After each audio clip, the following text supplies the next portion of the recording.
Mtumishi namba 2 alikuwa Bwana Daniel Jovin Kijanjali ambaye ni mtumishi katika hospitali yetu ya Nyamiaga. Huyu bwana alikutwa kazini amelewa na kupelekea hadi kupimwa kipimo ambacho kilevi chake kilikuwa ni 572.6 mg, ambapo sasa alikuwa amepitiliza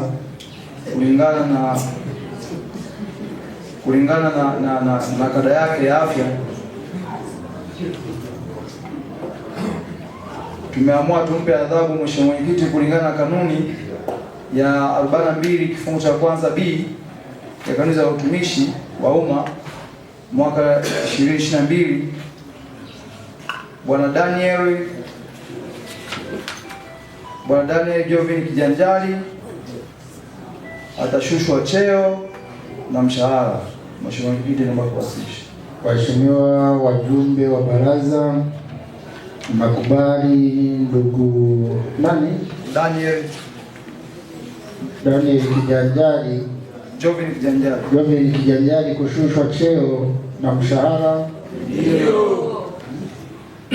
Mheshimiwa Mwenyekiti, naomba kuwasilisha maamuzi ambayo yametolewa na kamati ya madiwani au baraza lako tukufu ya mtuhumiwa namba 3 Bilahima Abu Mohamed. Mtumishi huyu, Mheshimiwa Mwenyekiti, alitenda kosa la utoro kazini kwa muda unaozidi siku 5. Mheshimiwa Mwenyekiti, mtumishi huyu ambaye alikuwa ameajiriwa kama mganga mfawidhi katika zahanati ya Mshikamano aliondoka kwenye kituo cha kazi na baada ya hapo hakuweza kurejea. Hivyo Mheshimiwa Mwenyekiti, kwa mujibu wa kanuni namba 57 kifungu cha kwanza na namba 42 kifungu kile cha kwanza A cha kanuni za utumishi, baada ya baraza kujiridhisha Bilahima Abu Mohamed imethibitika kuwa ametenda kosa, na hivyo baraza limekubaliana kwamba afukuzwe kazi. Waheshimiwa wajumbe, mnakubali Bilahima Abu Mohamed baada ya kujiridhisha kamati ya halmashauri nzima, mnakubali afukuzwe kazi? Ndio. Tuendelee. Mheshimiwa Mwenyekiti, mtumishi namba 4 ni Bwana Amani Kwasa Ntungie ambaye aliajiriwa kama mtendaji wa kijiji. Mheshimiwa Mwenyekiti, na yeye mtumishi huyu baraza limekaa na kujiridhisha tuhuma zake.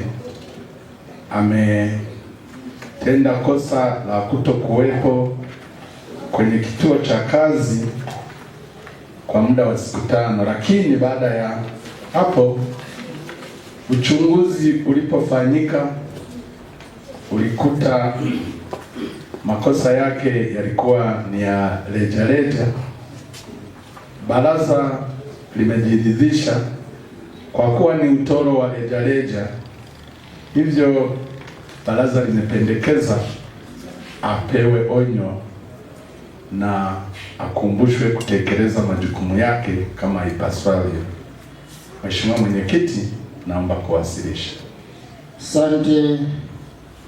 Waheshimiwa wajumbe, mnakubali Amani Kwasa Ntungie mtendaji wa kijiji apewe onyo la barua kukumbushwa kutekeleza majukumu yake ipasavyo kama maamuzi ya baraza yalivyokuwa? Ndio.